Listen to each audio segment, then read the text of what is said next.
Boa tarde, professora Maria Lúcia. É um prazer tê-la conosco para a realização dessa entrevista. Muito obrigada pela sua disponibilidade e vamos dar início à primeira pergunta. Professora, na sua opinião, o que precisa ser realizado por parte do Estado para garantir a valorização docente? Boa tarde, companheira. Bem-vindo ao barco. Barco porque eu acho que é um termo assim bem que explica assim bem o momento que a gente está vivendo, né? Já que a gente está vivendo em tempestades contínuas, né? E eu é que agradeço pela oportunidade, por participar, né, da sua pesquisa. Espero que eu possa colaborar. E quanto à sua pergunta, eu penso que o Estado, né, de forma geral, Estado, município, além de garantir, assegurar o direito que já temos, criar plano de carreira adequado e investir em formação continuada. É isso que ele pode fazer para garantir a valorização do docente. Professora Lúcia, você acredita que as condições de trabalho oferecidas elas são importantes para o êxito nas atividades de ensino? Sim, com certeza, né? As condições de trabalho oferecida, elas motivam o professor, né? Que já tem uma carga horária sufocante, que está contando com um número muito grande, um número excessivo de aluno na sala de aula, né? Que deixa ele, além de cansado, deixa ele doente, né? A verdade é essa aí. Pro, no tocante às políticas de fomento à formação continuada, como você avalia a condução dessas ações por parte da sua escola, do município aqui de Jiquié? Elas existem? Elas são suficientes e atendem às nossas necessidades? Na verdade, Gislaine, o professor, né, cansado, ele se sente esgotado fisicamente e psicologicamente. E aí o que acontece? A gente não consegue fazer aquilo que realmente a gente gostaria de fazer. Rapaz, vamos lá. No momento, para mim, do meu ponto de vista, elas estão presentes apenas no discurso político, né? O Estado, ele oferece algumas opções de formação, mas que não condiz com a nossa realidade. Exige um tempo que a gente não dispõe, né? E exige domínio de habilidades tecnológicas que a maioria de nós não possuímos, além dos aparelhos, claro, né? O professor, ele, na maioria, né? Eu estou falando da maioria e da minha realidade, que é do professor primário. Então, a gente não tem tempo de estar participando dos cursos presenciais, das formações presenciais, até porque, ultimamente, a nossa carga horária está sendo estendida sempre de segunda a sábado, por conta de situações que não somos nós que provocamos. E os cursos que são à distância também dificulta, porque, como eu falei acima, nem todos têm habilidades, né, necessárias para estar fazendo esses cursos. Além do que também eles são muito repetitivos, viu, Gislaine? Acontece também de quando oferecer, tanto o Estado como o município, fica oferecendo sempre os mesmos cursos que nós já temos. Então, não é interessante, a gente não vai ficar repetindo o mesmo curso. Também tem isso, entendeu? Entendi sim, professora. Muito importante as suas contribuições. A quarta pergunta é a seguinte: existem políticas públicas na sua cidade que foram implementadas para a valorização dos profissionais da educação, como plano de carreira e salários? Sim, e acho interessante vocês saberem. É uma situação delicada, né? E se a gente for falar disso, eu vou ficar aqui falando o dia todo, porque está doendo muito na gente, né? Tanto no peito, né? Como no bolso. Nós temos um plano de carreira, né? Jequié, o município de Jequié tem um plano de carreira, né? E desde que eu estou aqui nesse município há 23 anos, a gente recebe alguns benefícios que juntos formam o nosso salário. E é assim, com muita dificuldade, sabe? E é assim, com muita persistência que a gente vive correndo atrás, né? Para a gente garantir, né? Essas vantagens, né? E recentemente, infelizmente, né, o nosso prefeito ele tirou um desses benefícios que é garantido no plano de carreira por lei. Ele tirou, derrubou um desses benefícios, creio eu que um dos mais assim principais, porque é o que garante assim um valor bem significativo no nosso contra-cheque. Ele tirou esse benefício com um decreto. Então, é bom vocês saberem disso, que eu nunca vi na minha vida até então um decreto derrubar uma lei.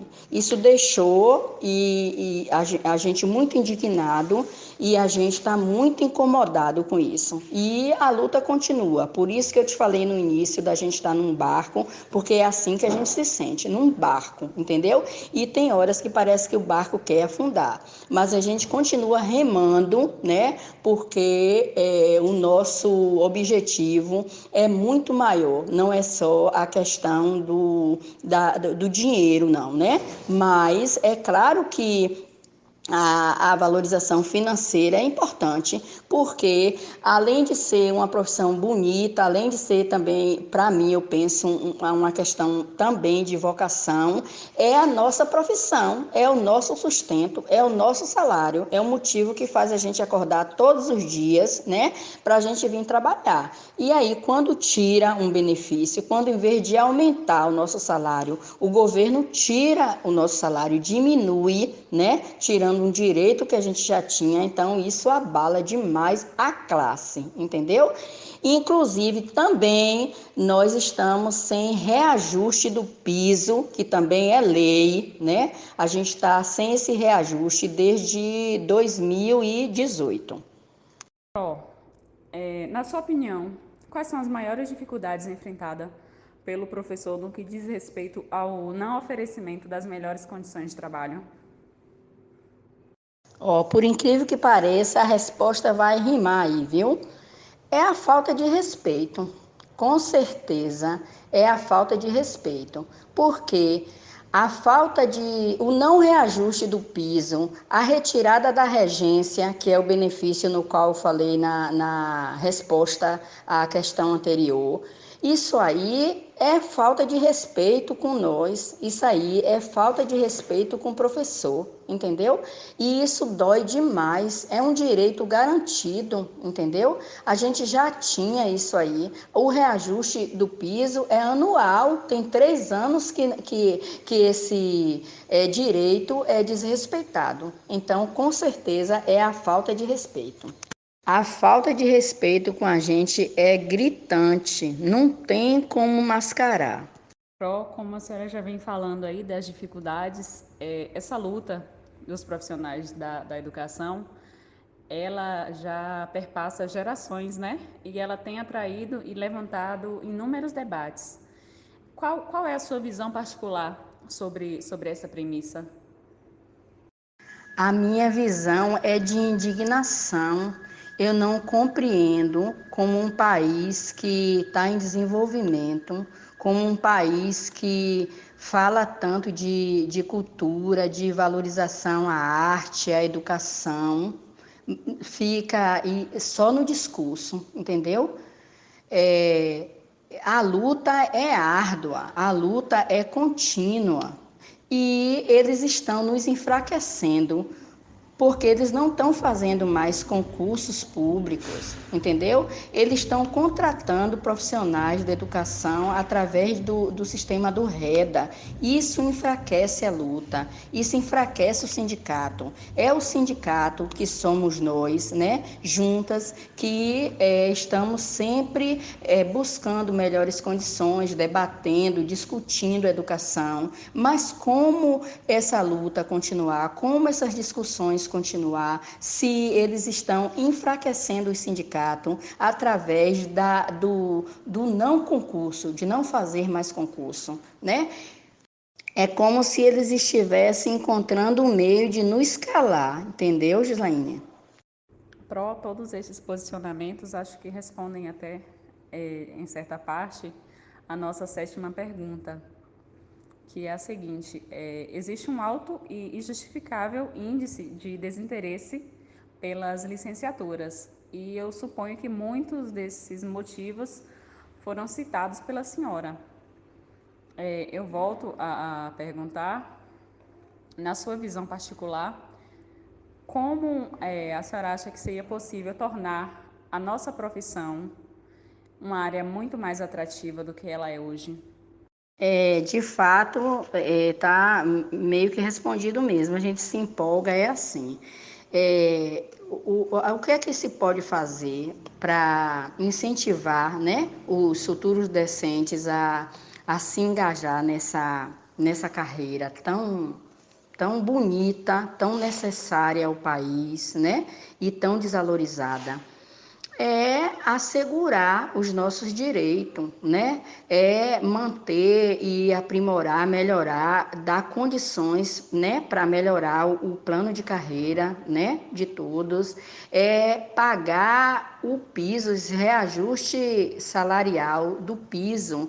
Esse dinheiro vem, entendeu? É um dinheiro garantido e é um desmando, a gente não consegue, a gente não tem controle sobre isso. Entendeu? A gente vê o dinheiro chegar, a gente sabe da existência dele, é comprovado, e a gente tem que ficar ouvindo os blá blá blá dele, né? E tem que ficar brigando através de paralisações, através de greve, né? Através de discussões assim, exaustivas do nosso sindicato, né? Para às vezes a gente sair de lá não muito satisfeito, né? Com tão pouco diante de tanta luta que nós travamos. Mas assim, com certeza, eu creio que é abrir concursos públicos, entendeu? Porque como é que alguém vai se interessar em entrar nessas licenciaturas, né? Em ser docente, se depois não tem concurso, se depois não tem a oportunidade de trabalhar? Então, é abrir concursos, é garantir o plano de carreira, é garantir o reajuste do piso, né? Pelo menos. Pois é, esse é um assunto delicado, viu, Gislaine? No momento, a gente está convivendo com essas, pelo menos falando aqui do município de Jiquié, né? A gente está convivendo com essa realidade, que é a retirada desse benefício, que é muito significativo para a gente, financeiramente. A gente também tem retirado outras vantagens, como professor auxiliar em sala de aula para nos ajudar com as crianças especiais, né? Que elas precisam desse auxílio e eles vêm implantando regras e regras que dificulta a criança a ter esse auxiliar, né? Para nos ajudar. A falta de recurso também, né? Faz com que a gente trabalhe demais, porque cada escola conta com um recurso do governo chamado PDDE, que é o recurso que alimenta a escola em termos de material didático, mas o recurso é insuficiente. Então, a gente acaba escrevendo demais, né? Tem aluno demais também para a gente corrigir as tarefas, né? A nossa carga horária, como eu te falei, é 40 horas, né? É 4 horas pela manhã, 4 horas pela tarde, e isso fora o professor que, para complementar a sua renda, tem uma oportunidade e acaba optando, se sacrificando, na verdade, o termo é esse, em trabalhar o terceiro turno, né, para complementação da sua vida, né, financeira. E isso desgasta demais a gente. A gente lida muito com papel, né, com conhecimento, né? A gente lida com pessoas, né? A gente enfrenta diariamente na sala de aula realidades assim chocantes, né? São crianças, né, que trazem suas dificuldades para a sala de aula e que isso toca na gente, isso a gente leva para casa. Não tem como ser professor na sala de aula e quando sair da sala de aula deixar o professor trancadinho lá. Professor não é personagem, professor é realidade, né? Professor a gente não veste, professor a gente é. A gente é professor na escola, a gente é professor em casa, a gente é professor em todo lugar. Então, isso tudo nos adoece. Fora também a questão da violência, né? Que a gente não está tendo mais segurança, né? Os pais estão assim sem limites, eles se sentem no direito de nos dizer o que eles bem querem, de nos ameaçar, né? Então a gente está vivendo assim um momento muito difícil e junta um pouquinho ali, outro cá e vai levando o professor a adoecer, tanto fisicamente como psicologicamente. E assim, o quadro atual ainda não retrata a realidade sobre essa questão, não, porque tem muito professor, observe bem, tem muito professor, bastante professor, eu diria, que se encontra doente e que fica fazendo um esforcinho, né, remando contra a maré, como a gente diz, para não entrar em licença saúde, por conta de benefícios que são retirados quando a gente se afasta da sala de aula. Então, é uma situação difícil, entendeu? É uma situação delicada e assim, que a gente às vezes nem fala tudo que a gente sente na pele, que a gente está presenciando na realidade, assim, para não estar chocando vocês, que é o que eu estou preocupada aí com a sinceridade que eu expus aí, né, nessa entrevista. Mas assim, posso dizer para vocês do auge dos meus 30 e poucos anos, né, de educação, que se fosse para mim escolher hoje, eu faria tudo de novo. Eu escolheria ser professor outra vez.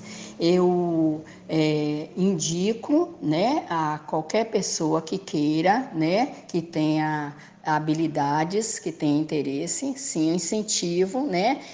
Por quê? Porque é uma profissão muito importante, né, na construção do nosso país, na formação de pessoas. Nós lidamos com pessoas, nós não lidamos apenas com conhecimento, sabe, Gislaine?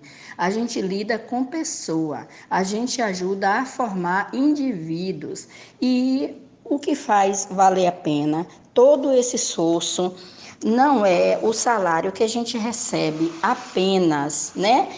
É ver as crianças crescerem, é ver as crianças se desenvolverem, é ver as crianças além da gente. Eu fico muito feliz quando eu encontro um ex-aluno pela rua e ele é, como diria minha avó, alguém na vida. Alguém na vida que eu falo é ter conquistado uma profissão, né? Um espaço seu, um lugar na sociedade. E você se sentir contribuinte de sair, né? Quando eu encontro alguém que me diz obrigado, Pro, e o que a senhora dizia, e aqueles conselhos que a senhora dava. Tem muita coisa que a gente faz na sala de aula e que não é visto e que não é sabido fora da sala de aula, né? Então a gente faz muito mais do que a sociedade pensa e do que a gente mesmo tem noção de que faz.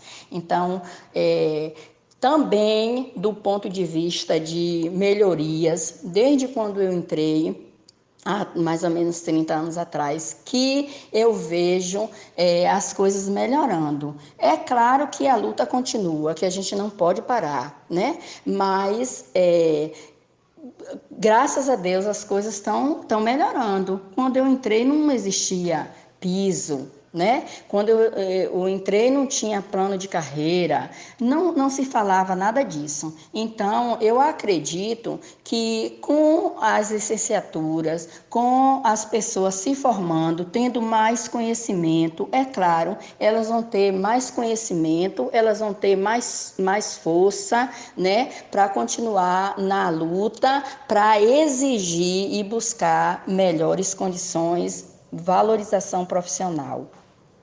Eu creio que um dia, e eu sinto que esse dia está perto, a profissão de docente é a profissão do futuro. E cada professor que entra, né? Cada docente que se incorpora a essa luta, ele está fazendo isso acontecer, entendeu? Cada pessoa que opta por fazer essa licenciatura e vestir essa camisa e se tornar um professor, ele está fazendo um Brasil melhor, ele está construindo o Brasil melhor que a gente tanto fala em construir. Ele já começa a construir aí, quando de fato ele faz a opção de ser professor. Vocês não precisam se oprimir, desencorajar, entendeu? Vocês não precisam dar um passo para trás, temer. Ao contrário, e vocês precisam utilizar essas informações para discutir aí dentro. Vocês precisam sair daí com estratégias formadas, entendeu?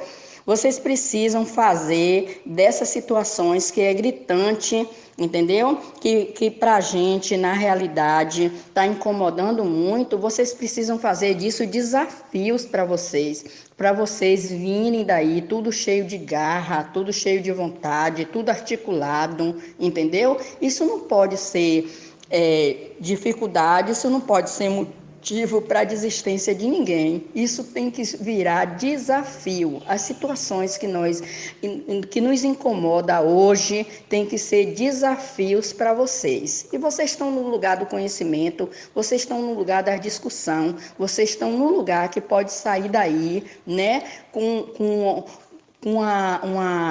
uma base, né, com uma formação, né, muito melhor que a que nós tivemos, porque a gente se deparou com isso na prática, com a realidade.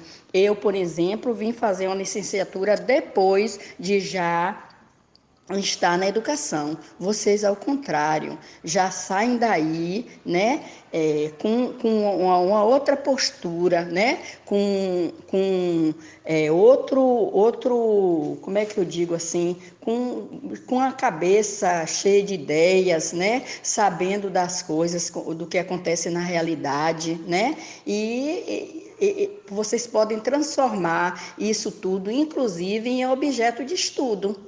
Isso é que vai incomodar, isso é que vai fazer acontecer a virada que a gente tanto espera, entendeu? Vocês saírem daí desafiados a virar essa situação que a gente se encontra hoje. É vocês que vão garantir essa valorização que a gente tanto busca. Bom, professora Maria Lúcia, eu gostaria de lhe agradecer em nome de todos os alunos do quinto semestre de Pedagogia da UESB. Estamos muito felizes com suas contribuições, elas foram muito importantes e significativas para a nossa pesquisa.